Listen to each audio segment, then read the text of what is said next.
Thanks for watching. I'm Margot Kimberg, and this is In the Spotlight, a closer look at a crime novel. Speculative fiction requires a lot of suspension of disbelief, but it can at the same time add suspense, adventure, and even fun into a crime novel. Certainly, it's a different way, a different perspective on crime fiction. Let's take a look at an example today and turn the spotlight on John Scalzi's starter villain. Charlie Fitzer is a substitute teacher who lives with his cats Hera and Persephone in a house that he co-owns with his half-siblings.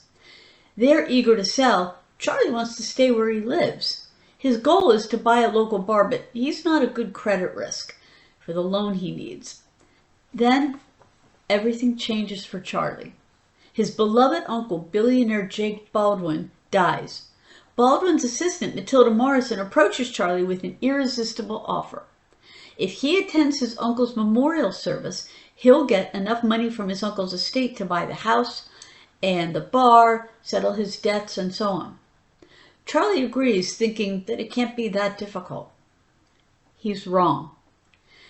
Also at the funeral are a number of shady characters, behaving a little strangely, and basically Charlie gets a little concerned about this. Then Charlie's house is bombed and he is framed for arson.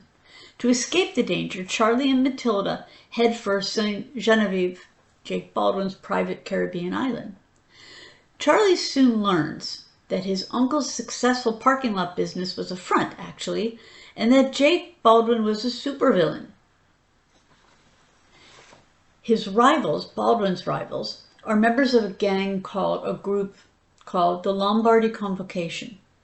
And it now seems they believe Charlie is taking over his uncle's business.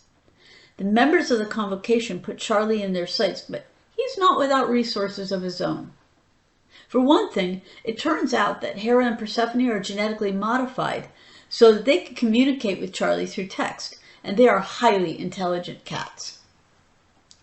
The island is guarded by intelligent dolphins who can also communicate, and there's access to all sorts of high-tech weaponry. When the showdown between Charlie and the convocation comes, he's going to have to choose whether he wants to take over his uncle's businesses. But first, he'll have to stay alive. So what are the elements in this novel? What holds it together?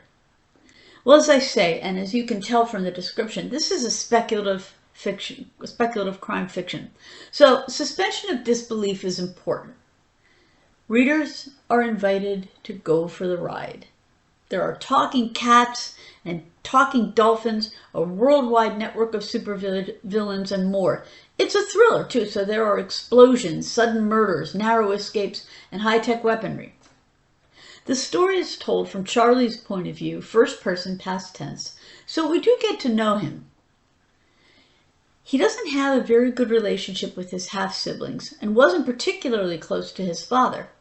He's fed up with teaching middle school and a bit at loose ends.